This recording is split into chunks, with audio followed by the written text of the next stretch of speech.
नमस्कार, जय हिंद दोस्तों। स्वागत है आप सभी का आज की इस क्लास में।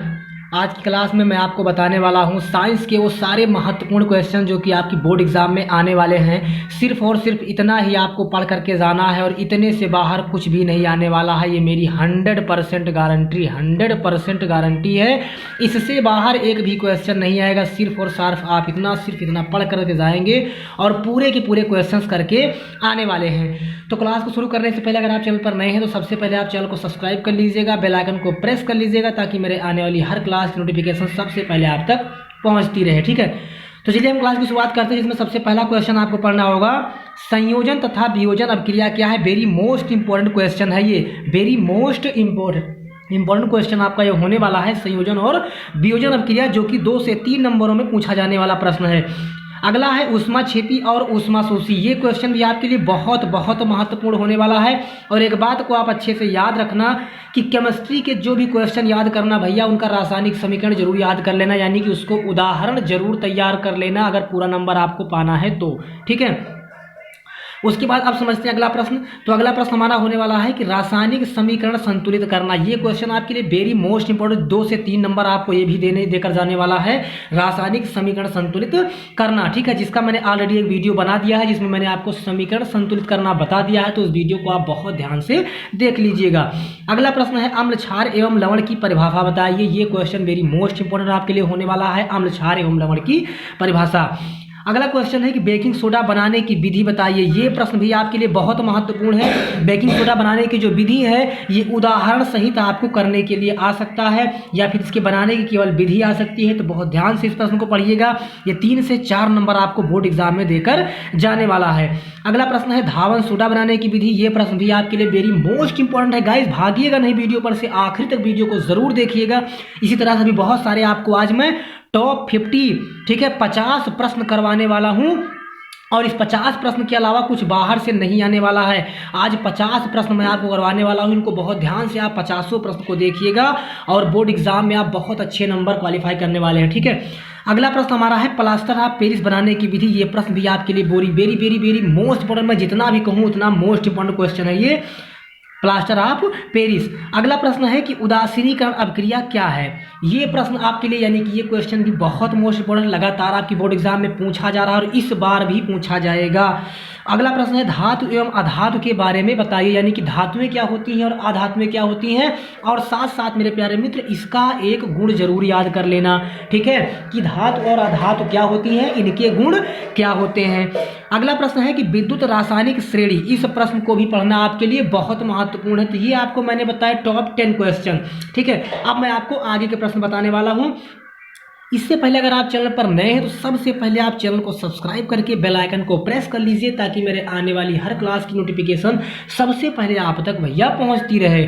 ठीक है, उसके बाद में अगले प्रश्न की बात करें तो अगला प्रश्न हमारा होने वाला है संतृप्त तथा असंतृप्त हाइड्रोकार्बन। ठीक है, संतृप्त और असंतृप्त हाइड्रोकार्बन, ये क्वेश्चन भी वेरी मोस्ट इंपोर्टेंट आपके लिए होने वाला है। ठीक है, अगला प्रश्न है आयुपेशी नाम। ठीक है, अगला प्रश्न क्या होने वाला है, आयुपेशी नाम। ठीक है, यानी कि कोई भी दिया गया होगा उसका आपको आयुपेशी नाम निकालना होगा। और अगला प्रश्न है कि साबुनीकरण अभिक्रिया क्या है। ये प्रश्न भी बहुत महत्वपूर्ण है। साबुनीकरण अभिक्रिया आपको बहुत ध्यान से पढ़कर जाना है। ठीक है, 2 से 3 नंबर का यह टॉपिक है आपका साबुनीकरण, जिसमें साबुन कैसे बना जाता है, साबुन कितने प्रकार के होते हैं, इसको बनाने में क्या क्या इस्तेमाल किया जाता है, इस प्रश्न को भी आप बहुत ध्यान से पढ़ लेंगे साबुनीकरण अभिक्रिया के रूप में। ठीक है, अब अगला प्रश्न हमारा, अगला प्रश्न प्यारे मित्र बहुत ही महत्वपूर्ण आपका एस्टरीकरण अभिक्रिया। ये भी केमिस्ट्री का आपका बहुत महत्वपूर्ण टॉपिक है, एस्टरीकरण अभिक्रिया। इस प्रश्न को आप पढ़ेंगे। और अगला प्रश्न आपको पढ़ना है मेंडलीव की आवर्त सारणी। भैया very most important, very most important, मैं जितना भी कहूँ उतना मोस्ट इंपॉर्टेंट होने वाला है। मेंडलीव की आवर्त सारणी हर बार पूछा जाता है ये प्रश्न, हर बार, और इस बार भी पूछा जाने वाला है मेंडलीव की आवर्त सारणी। ये बहुत ही महत्वपूर्ण आपके लिए होने वाली है।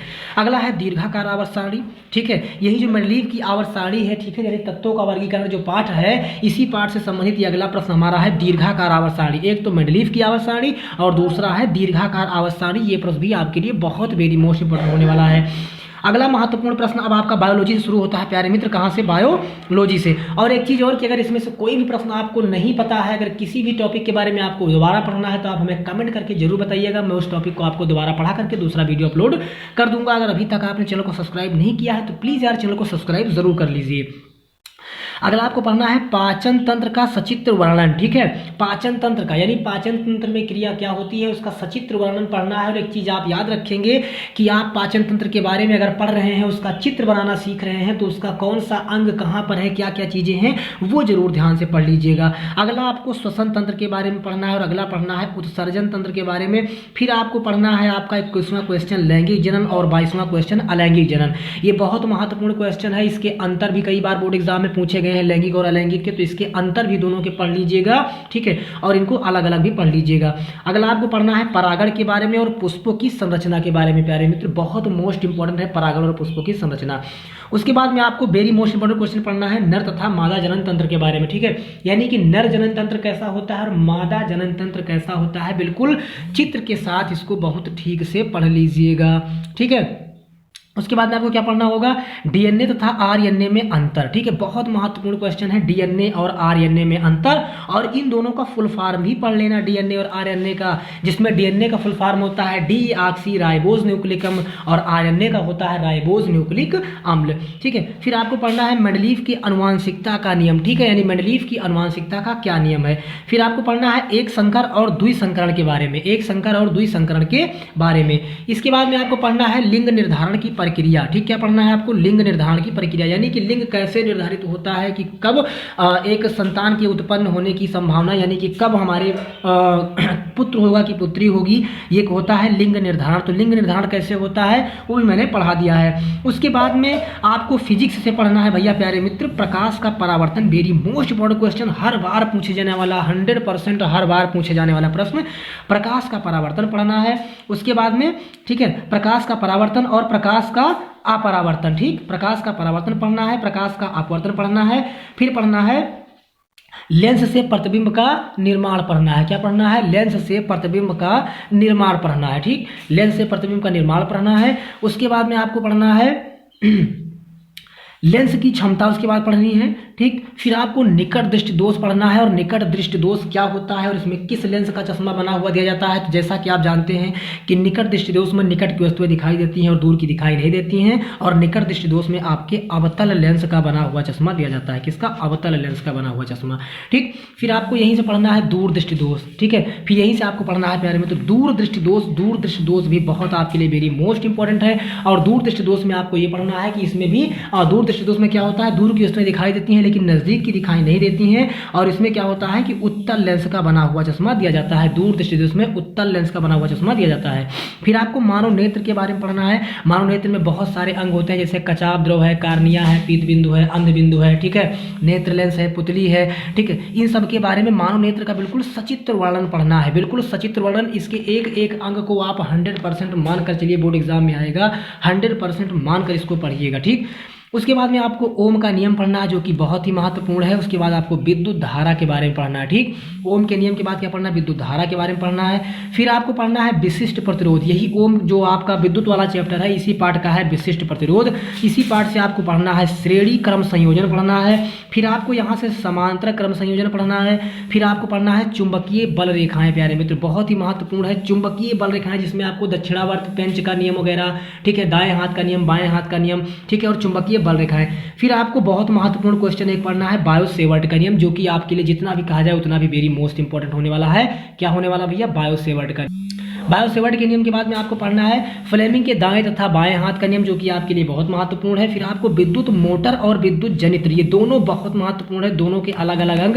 जैसे कि आप जानते हैं विद्युत मोटर का काम क्या होता है? विद्युत मोटर का काम होता है कि विद्युत ऊर्जा को रासायनिक ऊर्जा में बदलना, और विद्युत जनित्र का काम होता है रासायनिक ऊर्जा को विद्युत ऊर्जा में बदलना। इसका चित्र कैसे बनता है, आप इसका चित्र पढ़ लेंगे, इसका चित्र के बारे में देख लेंगे, और उसके बाद इसका क्या काम होता है, कैसे काम करता है, वो सारी चीजें आप बहुत ध्यान से पढ़ लेंगे। फिर आपको फैराडे का नियम पढ़ना है। उसके बाद में आपको पढ़ना है ओजोन परत का अपक्षय और ऊर्जा के स्रोत, यानी ऊर्जा के कौन कौन से स्रोत हैं, ऊर्जा हमें कहाँ कहाँ से प्राप्त होती है।